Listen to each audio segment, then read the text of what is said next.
Hello everyone, my name is Vandana Meena, and in this year's UPSC CSE I have secured All India rank 331. So आज I will discuss about the answer writing which forms a very important part for the mains specifically. और अगर mains में अच्छे marks आते हैं, बहुत अच्छे marks आते हैं, तो आई थिंक इंटरव्यू में उतना डरने की जरूरत नहीं है and your overall you will be able to clear this exam in just one go. Apart from that, सबसे पहले कि आंसर राइटिंग बिगिन कैसे करनी है, सबका यही क्वेश्चन होता है. मैं पर्सनली जैसे मैंने किया था, मैं वो आपको बताऊंगी कि जब मेरा प्री हो गया था, प्री का मैंने एग्जाम दे दिया था, उसके बाद आई केम टू कि अब आंसर राइटिंग भी करनी है, कैसे करें. तो I started from toppers. Answer copy देखती थी मैं, उनको एनालाइज, मैंने उनको सिर्फ देखा, उनके क्वेश्चंस में अपने नोट डाउन करती थी, उनके आंसर्स लिखती थी, फिर मैं मेरे आंसर्स और टॉपर के आंसर मैच करती थी and I used to see कि इसमें क्या डिफरेंस है. कंटेंट गैप है, नॉलेज गैप है, रिप्रेजेंटेशन गैप है. तो I was able to realise कि कंटेंट तो ऑलमोस्ट एक जैसा ही है. तो ये मैंने लगातार 20-25 दिन किया. हर ऑल्टरनेट डे करती थी मैं. जैसे कि आज मैंने 5 क्वेश्चन लिए हैं, वो मैंने लिख लिए 1 घंटे में, और फिर मैंने कल वो चेक करे, और चेक करने के साथ साथ ही मैंने वो टॉपर्स की आंसर कॉपी से मैच करे. इससे क्या होता है कि ज्यादा बर्डन नहीं आता है हमारे ऊपर. And we also start liking answer writing day by day. उसके बाद जब मेरा प्रीलिम्स का रिजल्ट आ गया, तब मैंने टेस्ट सीरीज ज्वाइन करी थी. और I think test series join करना is the best thing to do, क्योंकि इसमें हम test and trial method adopt कर सकते हैं. मुझे पता है कि मैंने जो अपना मेथड था, विच इज बेसिकली कि मैं पैराग्राफ में बिल्कुल नहीं लिखती थी. पॉइंट्स फॉर्मेट जो है, मैंने 20 क्वेश्चंस में से सिर्फ 3 या 4 क्वेश्चंस में यूज किया था. उसके अलावा I use a flow chart format, जिसमें मैं सिर्फ मोस्टली फ्लो चार्ट यूज करती थी. अलॉन्ग विद दैट थोड़े बहुत पॉइंट्स भी ऐड करती थी, और इंट्रोडक्शन और कंक्लूजन सब में रहता था. ये मैंने टेस्ट सीरीज से ही सीखा है. I think test series is the best way to go ahead with your test and trial things in answer writing. इसके अलावा third thing that you guys must do is to see Anudeep Durishetty sir's blog.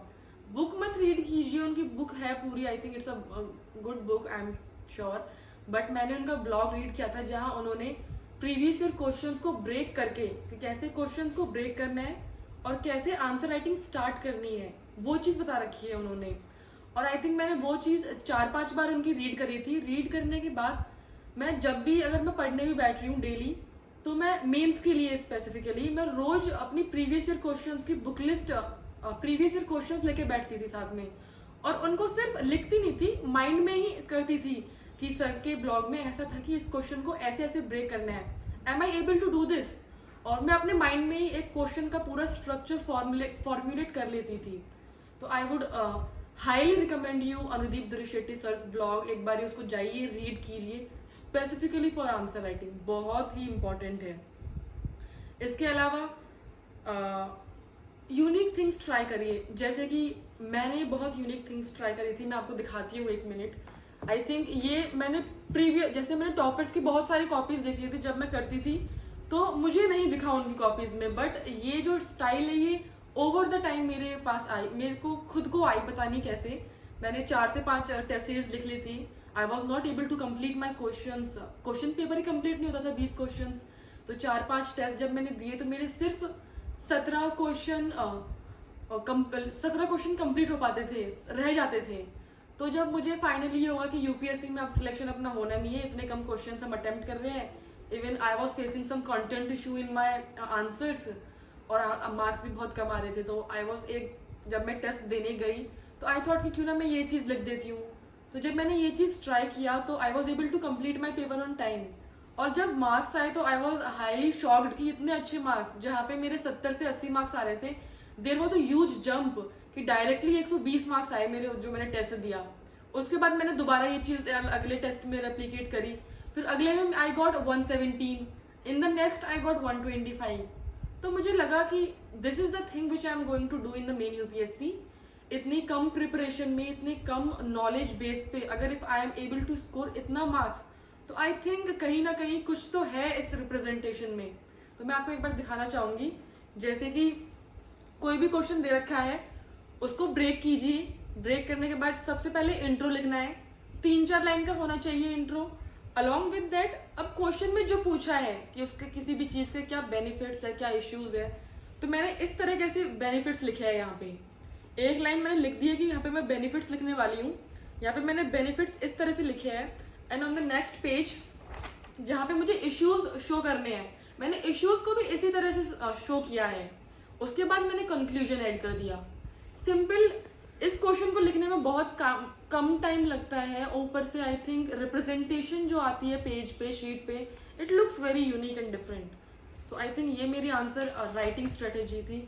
इसके अलावा मैंने बहुत से जैसे कि दूसरा ये है, ये क्वेश्चन है एथिक्स का, इसमें मैंने गुड गवर्नेंस के बारे में इस तरह से पॉइंट फॉर्मुलेशन लिखा है। उसके बाद उसका यूज ऑफ टेक्नोलॉजी के बारे में मैंने उसी तरह, यहाँ पे भी फ्लो चार्ट है, यहाँ पे भी फ्लो चार्ट है, और मुझे बहुत अच्छे मार्क्स मिले। आई थिंक इस वाले पेपर में आई हैव सिक्योर्ड 125 के अराउंड, ऐसे लिखा है मैंने ये वाला answer. Along with this what you can do is कि अगर किसी भी चीज़ के बारे में you have to add something, तो आप ऐसे भी, जैसे this is the question on tribal something, तो आई हैव एडेड कि ट्राइबल पंचशील के क्या क्या पॉइंट्स है, क्योंकि आई न्यू 5 पॉइंट्स है, तो मैंने पहले से ही 5 पॉइंटर के लिए इस तरह का डायग्राम बनाया था। तो इस तरह से आप कर सकते हैं। और आई थिंक इसके अलावा आप इस तरह से भी ऐड कर सकते हैं, जैसे कि कोई भी पॉइंट हमें 2 पॉइंटर लिखने हैं, तो उसका टॉपिक डालो और इस तरह बना के 2 पॉइंट डाल दो, उसके बारे में डिटेलिंग दे दो। कम टाइम लगता है इसमें मैंने दूसरे आंसर में भी यही किया है। जैसे मुझे सेक्टर के बारे में बताना है, तो स्ट्रेटेजिक, नॉन स्ट्रेटेजिक, स्ट्रेटेजिक में कौन से पार्ट है, नॉन स्ट्रेटेजिक में कौन सा आता है, इस तरह से इंक्लूड कर सकते हो।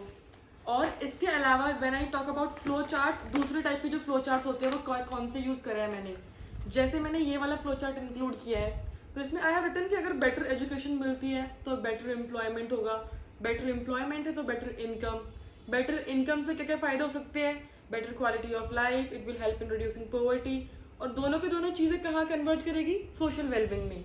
तो ये मैंने पूरा एक डायग्राम फॉर्मेट में या फिर फ्लो चार्ट फॉर्मेट में बना दिया है, जिसमें मुझे इतना लिखने की जरूरत नहीं है, जबकि मैंने समझा सब कुछ दिया है। तो इस तरह से मैंने बहुत सारे, आई थिंक ऑलमोस्ट सारे आंसर्स में मैं ट्राई करती थी कि मैं ये चीज़ इंक्लूड करूँ। इवन मेरे आंसर्स में डायग्राम्स भी बहुत होते थे, डायग्राम्स इन द सेंस कि इवन मैंने एथिक्स के पेपर में भी डायग्राम्स बनाए हैं। जैसे कि ये पेपर है, तो इसमें जो डायग्राम लिख रहा है कि एजेंट, जोन ऑफ एक्सेप्टेंस, इस टाइप के डायग्राम्स मैंने एथिक्स में बहुत बनाए हैं, इंक्लूडिंग दिस। आई थिंक इस टाइप के डायग्राम्स भी मैंने काफ़ी बनाए थे, जैसे ये गवर्नमेंट यहाँ पे कन्वर्ज नहीं कर रहे हैं, यहाँ पे कन्वर्ज कर रहे हैं, तो इस टाइप के डायग्राम्स आप इंक्लूड कर सकते हो। अपार्ट फ्रॉम दिस, इंडिया का मैप बना रहे हो तो मेक श्योर कि थोड़ा सा उसको डिटेलिंग दो मैप को, जो इंडिया का मैप बना रहे हो आप। I think this much would be enough. जो मेरी आंसर राइटिंग है, आई थिंक वो 2 चीज़ों में आपको बहुत हेल्प करेगी। पहली, अगर आपके पास कंटेंट और नॉलेज बहुत कम है तो, और टाइम बहुत कम है आपके पास to prepare for this exam, क्योंकि मैंने मोस्टली अपनी प्रिपरेशन प्री के बाद करी थी। इसके अलावा दूसरी चीज़, आपका मार्क्स गेन करने में, फेच करने में, मतलब इतने कम टाइम में मेरे सारे पेपर्स 3 घंटे से पहले हो जाते थे, 10 मिनट पहले। तो आई थिंक इतने कम टाइम में अच्छे मार्क्स यू कैन स्कोर, अच्छा शीट का जो रिप्रेजेंटेशन है वो अच्छा आता है। And I think this is it. मैं इतना ही बताना चाहूँगी। और भी कोई क्वेरी हो आपकी आंसर राइटिंग के रिगार्डिंग, तो please do let me know, I will try to address those queries also, and thank you so much.